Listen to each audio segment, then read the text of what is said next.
हमें इतिहास की किताबों में यही पढ़ाया गया कि मुगल महान थे। मुगलों का जमकर महिमा मंडन किया गया। जो मैं आपसे कहता हूं कि मुगलों को कूट कूट के दिमाग में भर दिया गया। हमारे भर देते, लेकिन बाकियों को भी तो कूट के भरते, बाकियों को तो झाड़ू मार के हटा दिया। हमें टीपू सुल्तान के बारे में बताया गया, लेकिन हमें यह नहीं बताया गया या पढ़ाया गया ढंग से कि मुगलों ने कभी दक्षिण भारत पर राज नहीं किया, क्योंकि छत्रपति शिवाजी महाराज औरंगजेब के सामने चट्टान की तरह खड़े थे। चोल राजा थे, जिनके बारे में मैंने आपको बताया है, हिंदू चोल राजा दक्षिण में किस तरह से राज कर रहे थे। उसी तरह से मुगल, जिनको इतना महान बताया जाता है, जो दक्षिण में कभी राज नहीं कर पाए, वो कभी पूर्वोत्तर भारत पर भी राज नहीं कर पाए। और यहां मुगलों को जिसने हराया और पूर्वोत्तर भारत से खदेड़ दिया, जिसने मुगलों का बुखार छुड़ा दिया, जिन्हें आज भी लोग पूर्वोत्तर का शिवाजी मानते हैं, आज पाठशाला में मुगलों को हराने वाले महान सेनापति लचित बोरफुकन के बारे में आपको बताऊंगा। और यह नाम यहां बोर्ड पर लिख रहा हूं, इसको अपने जहन में बैठाइए, अपने बच्चों को बताइए। जो फैमिली शो कहता हूं न्यूज का, उन बच्चों को दिखाइए कि ये इनके बारे में आपको जानना चाहिए। लचित बोरफुकन, ये वो महान सेनापति हैं जिन्हें पूर्वोत्तर का शिवाजी कहा जाता है। ये नाम दिमाग में रहना चाहिए। इधर से थोड़ा धक्का मारिए, मुगल को इधर से गिराइए और थोड़ा ये लोग को भी डालिए। लचित बोरफुकन असम के अहोम साम्राज्य के सेनापति। 24 नवंबर को लचित बोरफुकन की 400वीं जयंती मनाई जा रही है। 24 नवंबर को यानी आज असम में लचित दिवस के रूप में इसे मनाया जाता है। इस मौके पर असम में कई कार्यक्रम आयोजित किए जा रहे हैं। प्रधानमंत्री नरेंद्र मोदी ने भी लचित बोरफुकन की 400वीं जयंती पर ट्वीट करके लिखा कि लचित दिवस की बधाई। यह लचित दिवस इसलिए खास है क्योंकि हम सभी महान लचित बोरफुकन की 400वीं जयंती मना रहे हैं। वो अतुलनीय साहस के प्रतीक थे। लचित बोरफुकन ने जनता के कल्याण को हर चीज से ऊपर रखा और वो एक न्यायप्रिय और दूरदर्शी नेता। लचित बोरफुकन का नाम आप में से कई लोगों ने पहली बार सुना होगा। आपका दोष नहीं है। हमें इतिहास की किताबों में लचित बोरफुकन के बारे में बताया ही नहीं गया। मुगलों के बारे में खूब बताया, टीपू सुल्तान को महान बताया, लेकिन लचित बोरफुकन जैसे सेनापतियों को भुला दिया गया। इसलिए पहले सुनिए कि लचित बोरफुकन थे कौन। लचित बोरफुकन असम के अहोम साम्राज्य में सेनापति थे। अहोम राजाओं ने लगभग 600 साल तक असम पर राज किया। सन 1228 से लेकर 1828 तक अहोम साम्राज्य का अस्तित्व था। लचित बोरफुकन के पिता मोमई तामुली बारबरुआ अहोम साम्राज्य में चीफ कमांडर थे। 1615 से लेकर 1682 तक अहोम साम्राज्य और मुगलों के बीच कई लड़ाइयां हुई। लचित के पिता मोमई बारबरुआ के दौर में अहोम साम्राज्य पर मुगलों ने हमला किया। तब मुगल बादशाह जहांगीर और उसके बाद शाहजहां ने असम पर कब्जे के लिए फौजें भेजी, लेकिन लचित के पिता मोमई बारबरुआ ने मुगलों के मंसूबों को कभी कामयाब नहीं होने दिया। यानी मुगल शाहजहां और जहांगीर के समय से ट्राई कर रहे थे कि पूर्वोत्तर में घुस जाएं, असम में करें, ना कर पाए। मोमई बारबरुआ जो लचित के पिता थे, उनके बाद उनके बेटे लचित बोरफुकन अहोम सेनापति बने, जिन्होंने औरंगजेब की सेना को हराया। मोमई बारबरुआ की ही तरह लचित बोरफुकन के अंदर लीडरशिप क्वालिटीज थी। अभी आपको बताऊंगा कि कितने महान लीडर थे। सुनेंगे तो आपको रोम रोम कांप उठेगा कि इतने बड़े लीडर के बारे में बताया नहीं गया हमको। और यह लीडरशिप उन्हें पिता से मिली थी। लचित ने अपनी आत्मकथा में इसके बारे में लिखा है कि अपने पिता से मैंने कर्तव्य निभाना और अपने काम से प्यार करना सीखा है। मुझ पर जताए गए भरोसे के प्रति निष्ठावान और अपने कर्तव्य को निभाने के आनंद में मैं खुद को भूल जाता हूं। ऐसा डेडिकेटेड सेनापति। असम में लचित बोरफुकन के दौर में ही दिल्ली की गद्दी पर औरंगजेब बैठ चुका था और गद्दी संभालने के साथ ही औरंगजेब ने अपनी सेना को पूर्वोत्तर भारत की तरफ कूच करने का आदेश दिया। मुगलों ने एक के बाद एक गुवाहाटी, पांडु और कजली की चौकियों पर कब्जा कर लिया। औरंगजेब चाहता था कि मुगल साम्राज्य पूरे भारत में फैले और उसके इस मिशन को शुरुआत में कुछ कामयाबी भी मिली।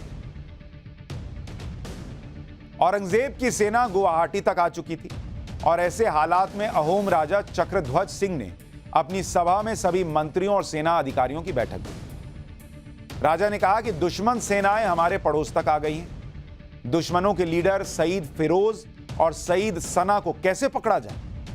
मैं जिस व्यक्ति को सेनापति बनाने वाला हूं उसमें असाधारण धैर्य, सहन शक्ति और फैसले लेने की क्षमता होनी चाहिए, ये राजा कह रहे हैं। राजा की बात सुनकर लचित बोरफुकन ने कहा, तब वो सेनापति नहीं थे, तो उन्होंने कहा कि हमारा दुश्मन कौन है?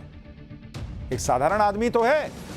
आप सिर्फ अपने पैर की धूल झटक दीजिए तो अहोम साम्राज्य में दुश्मनों को हराने वाला व्यक्ति फौरन मिल जाएगा। लचित बोरफुकन की बात सुनकर राजा चक्रध्वज सिंह ने फौरन लचित बोरफुकन को मुगलों के खिलाफ अभियान लीड करने के लिए चुना। उनको लगा इसमें है कॉन्फिडेंस, और सेनापति बना दिया। लेकिन राजा ने इसकी घोषणा करने से पहले लचित बोरफुकन की परीक्षा ली। लचित को राज दरबार में बुलाया गया, जहां लचित बोरफुकन राजा को प्रणाम करने के लिए झुक रहे थे। उसी समय पीछे से एक सैनिक आया और लचित बोरफुकन के सिर का सुरक्षा कवच, जिसको हेलमेट टाइप कह लीजिए कुछ, वो लेकर भाग गया। उस समय सैनिक के सिर से उसका कवच हटाना अपमान माना जाता था।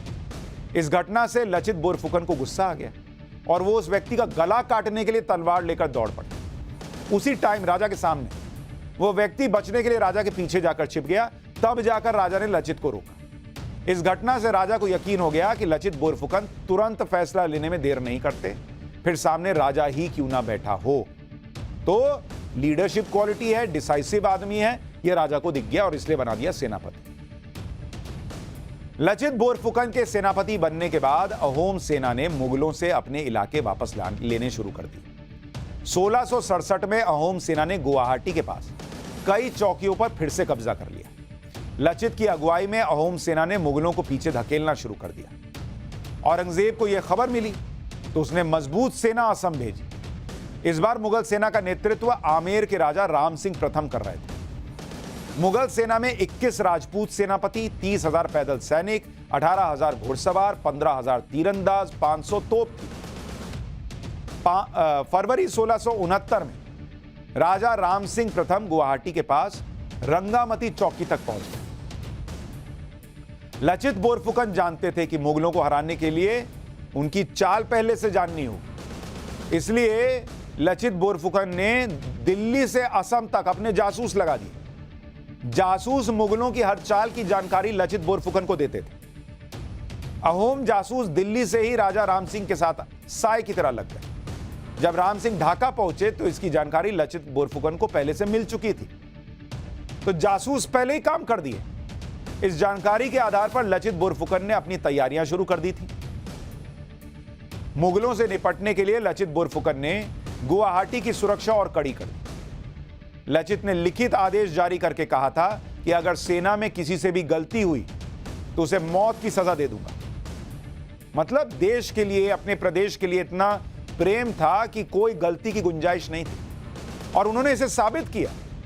लचित बोरफुकन चाहते थे कि मुगल सेना को गुवाहाटी आने के लिए ब्रह्मपुत्र नदी का रास्ता लेना पड़े, तो वहीं रोक देंगे। अहोम साम्राज्य के पास अपनी खुद की नौसेना थी और पानी की लड़ाई में अहोम मुगलों से बहुत आगे थे, तो यह स्ट्रेटेजी बनाई गई कि ब्रह्मपुत्र के पास से लाओ। मुगल सेना को नदी की तरफ मोड़ने के लिए लचित बोरफुकन ने ब्रह्मपुत्र के उत्तरी तट पर मिट्टी की दीवार बनाने का आदेश दिया। मिट्टी की दीवार बनाने की जिम्मेदारी उन्होंने अपने मामा को दी कि बनाइए। ब्रह्मपुत्र नदी के किनारे यह दीवार तय समय के अंदर एक तो बन नहीं पाई। यह मुगलों के खिलाफ बनी युद्ध रणनीति में अहोम सेना की तरफ से एक बड़ी चूक। इससे नाराज होकर लचित बोरफुकन ने अपने मामा को सजा दी और उनका गला काट दिया। यह नहीं कि सिर्फ सैनिकों के लिए नियम था कि अगर फेल हो गए तो गला काट दो। मामा ने गलती की तो काट दिया गला। मामा को मौत की सजा देने के बाद लचित बोरफुकन ने अपने सैनिकों से कहा कि मेरे लिए मेरा देश मामा से बढ़कर है। यह था उनका देश प्रेम। लचित बोरफुकन देश की सुरक्षा के लिए किसी भी हद तक जाने को तैयार थे, मरने मारने के लिए तैयार थे।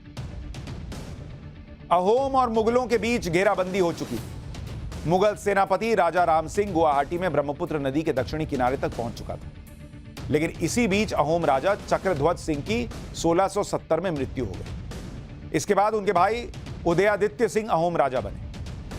1671 तक लड़ाई में मुगल सेना को बहुत बढ़त मिल रही थी। राजा के निधन से अहोम सेना का मनोबल कम हो रहा था। इसके साथ ही सेनापति लचित की सेहत बहुत खराब हो गई। ऐसे माहौल में अहोम सेना की फॉरवर्ड टुकड़ी से सैनिक भागने लग गए। लेकिन देखिए एक लीडर क्या करता है, सुनिए। सैनिकों के गिरते मनोबल को देखकर लचित बोरफुकन ने अपने सैनिकों को संबोधित करते हुए कहा कि मैं इसी युद्ध स्थल पर मरने वाला हूं और मैंने अपने कर्तव्य को अधूरा छोड़ने के बारे में कभी नहीं सोचा। मैंने चिल्ला पहाड़ी पर अपने लिए जमीन का एक टुकड़ा तय किया है जहां मेरा मृत शरीर आराम करे। अगर मैं जिंदा रह गया, देख रहे हैं कैसे मोटिवेट कर रहा है, अगर मैं जिंदा रह गया तो मैं उन सभी के पीछे आऊंगा जो इस युद्ध क्षेत्र से भाग गए। लचित की यह बात सुनकर सराय घाट में मौजूद अहोम सेना में उत्साह का संचार हुआ और सेना की सभी टुकड़ियां मुगलों से युद्ध के लिए नए जोश के साथ तैयार हो गई। अहोम नौसेना ने मुगलों की सेना पर जोरदार हमला किया जिससे मुगलों में खलबली मच गई। अहोम नौसेना के हमले की तेजी से मुगल सेना बैकफुट पर आ गई। मुगल सेना के जहाज पानी में डूबने लगे। सैनिक जान बचाने के लिए नदी में कूदने लगे। जो मुगल सैनिक बच गए उनको अहोम सेना ने 5 किलोमीटर तक खदेड़ दिया। लचित बोरफुकन ने आदेश दिया कि मुगलों को और दूर तक खदेड़ कर आओ। नहीं होता कोई भाग रहा है तो कहते हैं रुक अभी, वैसा दूर तक खदेड़ कर आओ बोला।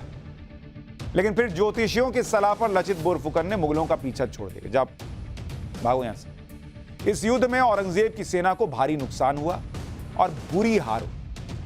युद्ध में हार के बाद औरंगजेब के सेनापति राम सिंह प्रथम ने लचित बोरफुकन और अहोम सेना की तारीफ करते हुए कहा था कि हर अहोम सैनिक नाव चलाने, तीर चलाने, बंदूक और तोप चलाने में माहिर था। मैंने भारत के किसी भी भाग में इस तरह की बहुमुखी प्रतिभा के धनी सैनिक नहीं देखे। अगर कोई असम पर हमला करने के लिए आता है तो उसके गाल पर झाड़ुओं से मार पड़नी चाहिए। राम सिंह ने यह भी कहा था कि लचित बोरफुकन कोई साधारण नायक नहीं। बोरफुकन की युद्ध कला में कोई कमी नहीं दिखाई दी। लचित बोरफुकन मुगलों की ताकत और उनकी युद्ध शैली जानते थे।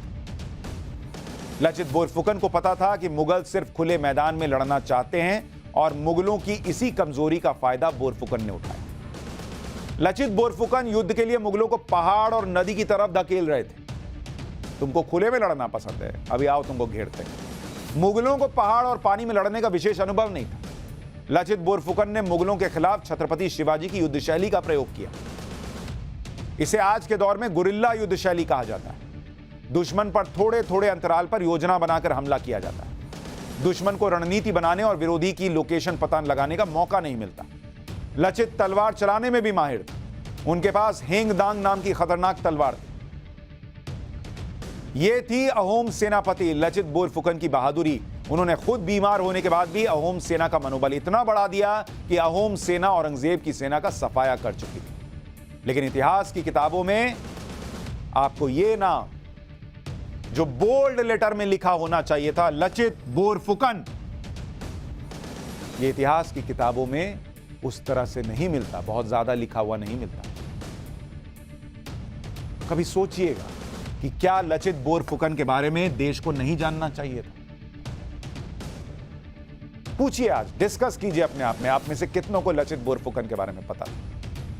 आपके बच्चों को पता है क्या?